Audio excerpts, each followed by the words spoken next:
Is the media in South Africa captured? What prompted journalists to march to the offices of the Citizen newspaper? What is the motive behind the suspension of the Citizen's editor Steven Motale? And to what extent does the slow pace of transforming the country's media affect black journalists?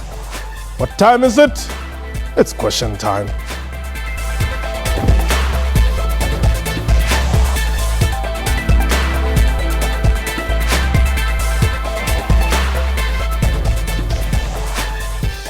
Hello and welcome to the show. My name is Mpho. Media freedom or lack thereof and the apparent slow pace of transformation in the sector have been under the spotlight for some time now.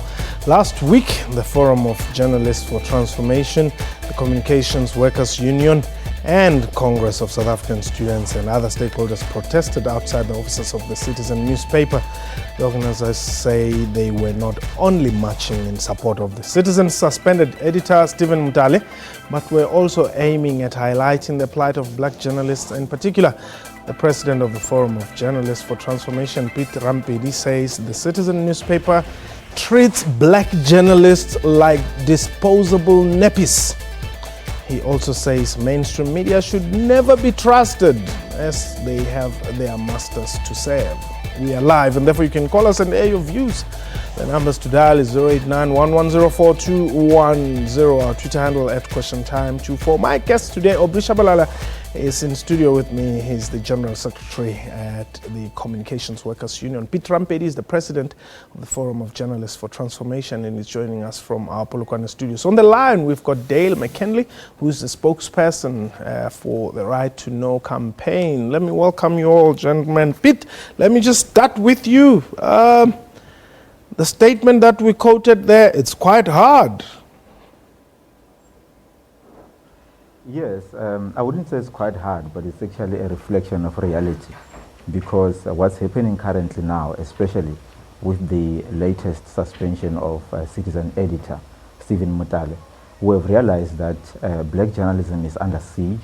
And as a result, we marched to the offices of Caxton last week to basically raise our concerns about the systematic attack on black journalism, institutionalized culture of racism, and also to raise our concerns about discrimination and the exploitation of black journalists by the media owners and their lackey editors across the country.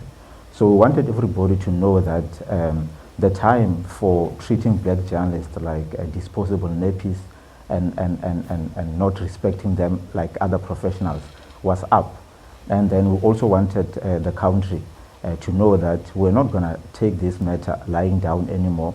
And then we were demanding, as we still do now, an end to this deliberate attempt to impede the career advancement of black journalists for racist, socio-economic and political reasons. We believe that the system currently is marred by inequality, injustice perpetuated against black journalists, and most importantly and most worryingly, the people or organizations that are supposed to be defending the Steven Motales of this world, your South African National Editors Forum, your Right to Know, and other people have abandoned him. What we have realized as the Forum of Journalists for Transformation is that he has been abandoned simply because he doesn't think like the leaders of these organizations. He doesn't share their socio-economic and political orientation, and he doesn't drink with them, which is very much problematic because when independent newspapers suspended Alida Desnoy as the editor of Cape Times in 2013, we saw Sanef, the Right to Know, and other people coming to her defense and basically portraying her as a champion of editorial independence. But they even went as far as to award her an award for alleged bravery, simply because she had dared challenge a black-owned media company. But now with Steven Motale, they're doing nothing. Basically, they have abandoned him. They're not doing anything simply because he's black and he doesn't come from their socio-economic and political thinking processes. We find that to be very much problematic because it doesn't advance the status, advance black journalism. And what it says is that black journalists are on their own and they have to be lackeys, outsource their thinking, and be willing to defend the status quo before they could be defended by these organizations and before their jobs could be secured by the owners. All that right, in itself is very much problematic for us. Okay, hold it there. Let me just bring in Gail. Gail, did you abandon Steven Motale? First of all, Paul, I did not hear anything that Piet said because I've been cut off from that conversation. So I'm afraid I can't respond directly because I don't know exactly what he said. Well, he's saying, let me give you, just briefly tell you what he says. He says, Right to Know is quiet about Steven Motale's suspension as editor at the Citizen newspaper because he's black. That's completely untrue, and Piet knows better than to say those kinds of things on public radio. For starters, our national communicator contacted Piet a few days ago and asked him for Steven Motale's contact so that we could get directly in touch with him. Piet did not come back to our national communicator, Busim Tabane, so we were unable to do so. We do not have Steven Motale's contacts. We don't know. He said he doesn't want to talk about it. Therefore, as a Right to Know, we have always adopted a consistent perspective with regards to media freedom and transformation, which is that we act on information that we receive and request that we receive. So we're not going to go out and say things or publicly engage things unless we know exactly what the facts are. In this case, we have attempted to establish those facts. We wanted to get in touch with Mr. Motale to find out exactly. He has not done that, and the Citizen is obviously not saying exactly what the disciplinary process was or anything else. So what we have been able to only rely on is secondhand information of those that are saying what is happening. Okay. We have also done this on numerous occasions with others. So, for example, when we've been supporting of SABC journalists, when we've been supporting community media journalists, which haven't even been mentioned here, who have been victimized and attacked, all black journalists, by the way. Okay, well, Dale... I don't know whether that's happened in other places. Dale, just hold it there. I just want to quickly go back to Piet so that he can respond to what you're saying. Because, Piet, they're saying they waited for you to come back to them and give them Motale's numbers, and you haven't done that up until now. And they have supported journalists, they have supported the SABC journalists, which, I mean, some of them are black, and therefore what you're saying, your accusations are basically unfounded. Look, Mpo, what Dr. McKinley is saying is very much disingenuous. The Right to Know would know that Steven Motale was suspended 3 or 4 weeks ago. And as the FJT, we issued a statement at the time condemning his suspension. They only contacted me on Tuesday or Monday, I think 2 days before our march, 3 or 4 weeks after his suspension, and then they wanted me to give them his cell phone number. I said to them, I will ask him to call you. I passed on their spokesperson's number to Steven Motale. Whether or not he contacted them, I don't know, because I'm not his spokesperson. But it's very much disingenuous because they only contacted me 3 weeks after his suspension. And the question is, why couldn't they call him immediately after his suspension, and why didn't they call his officers, I mean his employers to request his number? Because they can't expect or pretend I'm the only person who could have given them Steven Motale's numbers. I did forward their contacts to him and asked him to call him, and whether or not he did so, I don't know. And if he didn't call them, they can't blame me for that. Okay, hold it there. Well, from your side as a union, you participated in the march. Absolutely, yes. Basis? Well, firstly, I think it's important that we must highlight that one of the issues, besides the issue of Mr. Motale himself, is that we need a transformation in the media industry. And of course, institutions like your son have Right to Know, they only be vocal only when they have a particular agenda to pursue. I think if you have recalled the issue of SABC, within 2-3 days they've organized a massive march, but they kept mum when issues that were demanding or were fighting about were slightly skewed to the side of those who own the means of production, in general, the white monopoly capital. And so that's where the problem is. But over and above that, when we talk about media transformation, if you have seen our memorandum, that we have handed over to Citizen, it will show you the structure or the hierarchy of Citizen as a whole. That from all the editors are lily white, and institutions such as Right to Know, SANEF, they should have been vocal about it, because basically what they're saying, that none of the journalists, none of the senior journalists at Citizen are capable to lead Citizen. Actually, the one that was leading with them, Mr. Motale, was suspended on the basis that he highlighted a story. I think that's very important, because this also linked to censorship that some of them were talking about.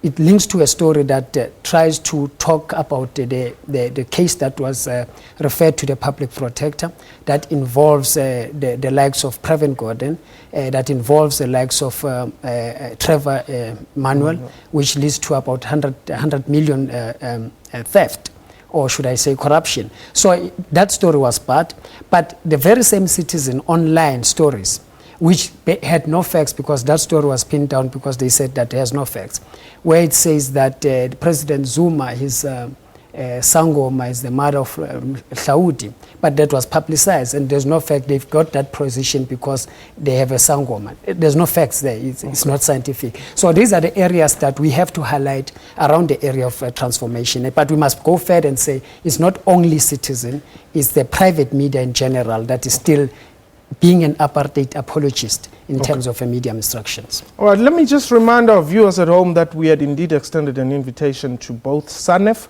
and the Citizen newspapers, and they declined the invitation. Itumeleng, you're in Pretoria. Thank you, Mpo. Mpo, I want to ask the gentleman there and Piet Rampedi. Yes. Which outlet in any country, anywhere, where the media is not controlled by those who established it?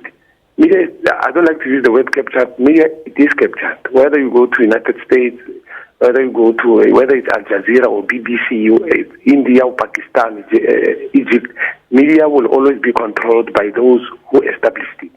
You know, media is like history. It depends who tells the story from which angle. So you cannot complain about that media is captured. From ever the time that media was established, media will always be controlled by those who started those media outlets. You see, I think Piet now is bought because of Julius Malema is no longer at ANC Youth League. He's got nothing to write about the ANC Youth League because of Julius Malema is no longer there.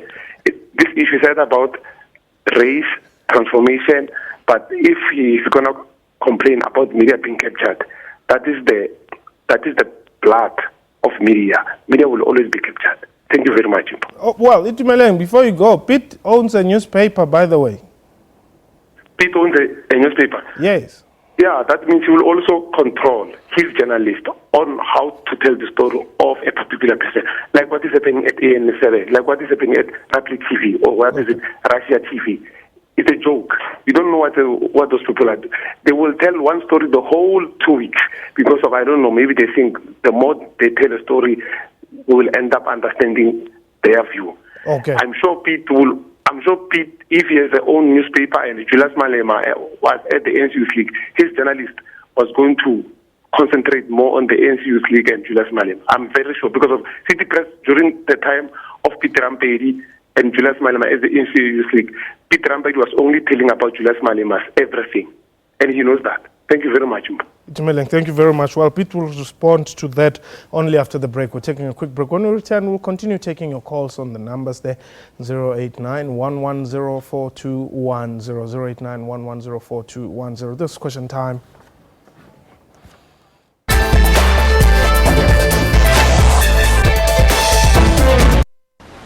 It's more than a gift, it's capturing summer magic. Get a Galaxy S7 Edge with Tab 3 Lite bundle for $6.99 per month on My MTN Choice Flexi 200. Plus your choice of a Gear VR or an accessory kit. The Galaxy S7 Edge, now in blue coral. It doesn't always make sense. It's easy to ignore. It's always asking questions. What if cars could drive themselves? What if we could drive on the moon? What if headlights were lasers? What if cars could run on water or even air? It's called your imagination.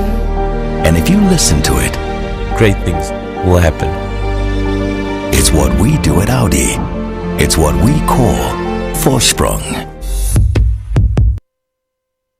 Ladies and gentlemen, introducing the man who takes the party from zero to hero, from bland to grand, from average to, well, to way above average. The guy who toots the party train horn and says, "All aboard! You are indeed a party comrade, and we salute you with a bottle of Chivas Regal 12-year-old blended Scotch whiskey, plus 2 glasses for just $279.99, exclusive to Tops at Spa."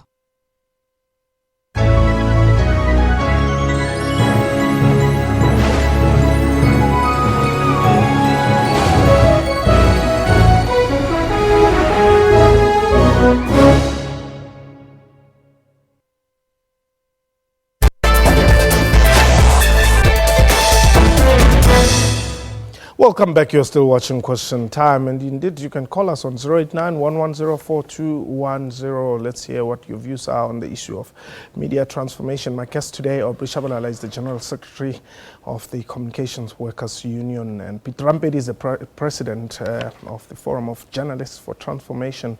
And on the line, we also have the Right to Know's Dale McKinley. But we also have Mzwandile. Mzwandile, you are in the Eastern Cape? Yes, good afternoon there to your guest. Yes. Man, this is just utter madness. How dare you expect or go to a private organization and dictate to it how it must be run so that it benefits your narrative? Should the question not be, is there scope for us to create more media houses that would be able to play within your narrative, number one, and number two, also your transformation agenda? Lastly, sir, I would assume that the largest, readers or market for all of these newspapers are still black. So if one can decode then what is the black narrative, why don't you then come there and play into that space? You should actually be blaming the people that are buying these newspapers then, which happens to be black if you are so pro-transformation. But this business of dictating to private individuals, private businesses, how they should be ran, that doesn't sing well with me. Create your own, man. Thank you. Okay, thank you very much, Mzwandile in the Eastern Cape. Well, Pete. Okay, I'll start with the first caller. It's not, I think your first caller is missing the point. It's not pretty much a case of who owns the media and us calling for the replacement of white owners with black owners. We are challenging the systematic exploitation and discrimination of black journalists by media bosses, irrespective of whether or not they are black or white. So we're not saying if the owners are black and then therefore will be happy. We're still saying that no matter their skin color, they must ensure that black journalists are treated with dignity and that they are not being exploited and that they are not discriminated against, and that media injustice and inequality are dealt with once and for all. The narratives are balanced. The black people are not targeted for corruption investigations, and that the lives of black people are not trivialized by the media. That has got nothing to do with whether or not the owner is black or white.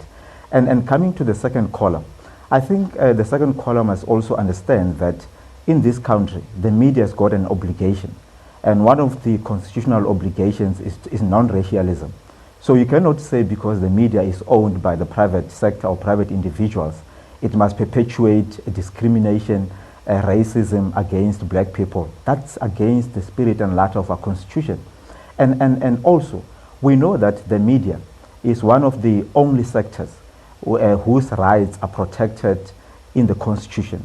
Okay. They also have a right to ensure that this country is informed, this country has got, is fed with information which is accurate, which is free from racism and many other things. So the media's got an obligation. One of those obligations is to ensure that whoever works for it is not discriminated against, and that it conforms to the requirements of a new dispensation. Media bosses cannot behave as if we are way back in 1948. This is 2016, and then black journalists have got rights like anybody else. They've got labor rights, and then non-racialism in South Africa is something which all of us should be striving for. All right. Courage, you are in Joburg.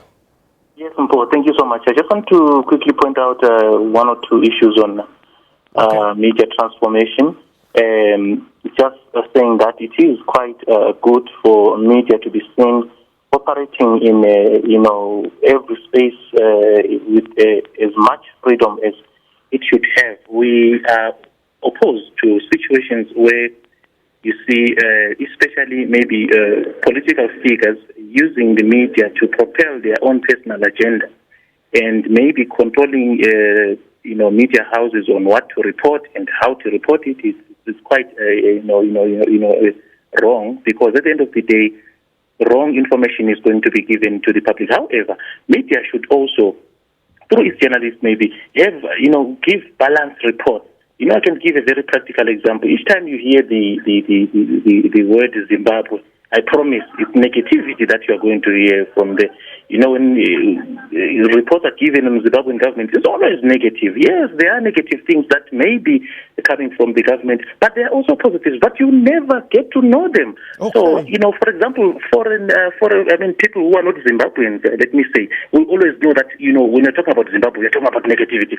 So that's my point. Thank you so much. Thanks very much, Courage. Let me just quickly go to the right to know as to, do you intend maybe to get on board this campaign to get Steven Motale back onto his job? Well, first of all, let me please just respond because Piet is talking about disingenuousness. I want to know, for example, where were the Forum for the Transformation of Journalists and the Communication Workers Union when people at the SABC were being victimized? Black journalists were being victimized. Where were they when New Age journalists were being victimized and were losing their jobs? Where were they when community media in Mpumalanga were being firebombed by the local ANC and being attacked? Where were their voices? So you cannot pick and choose which media freedom and diversity and transformation battles according to your own political agendas. You have to be consistent across the board. So we don't find that these voices are being consistent. As the Right to Know campaign, we've attempted to try to be consistent across the board. And now what Piet and others are doing is trying to call us out simply because we are trying to find the facts of the Steven Motale case. And we will act on those facts when we get them. And we will make very sure we stand for editorial independence. We have done that consistently across the board, and we will continue to do so. We've also done that for ENCA journalists who approached us and asked us for assistance. We talked to them. So this narrative that is being created in the caller, I think one of the callers that just came in spoke to this, is you cannot cut the cloth according to what it is that you do and do not like. You have to support across the board, irrespective of who those journalists are. And if there's any example of journalists, and I was reading the Forum for Transformation, the journalist statement on the Steven Motale case, and I'm quoting from it, it says, the commercial media is run along dictatorial lines where you either toe the line or are spat on. Where is the best practice example of that other than the SABC? Okay.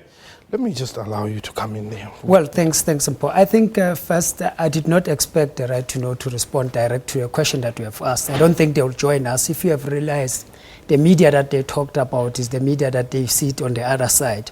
But also to respond quickly on the New Age and N7, we are there. Yes. Some of the workers is not aware, are reinstated because of Communication Workers Union.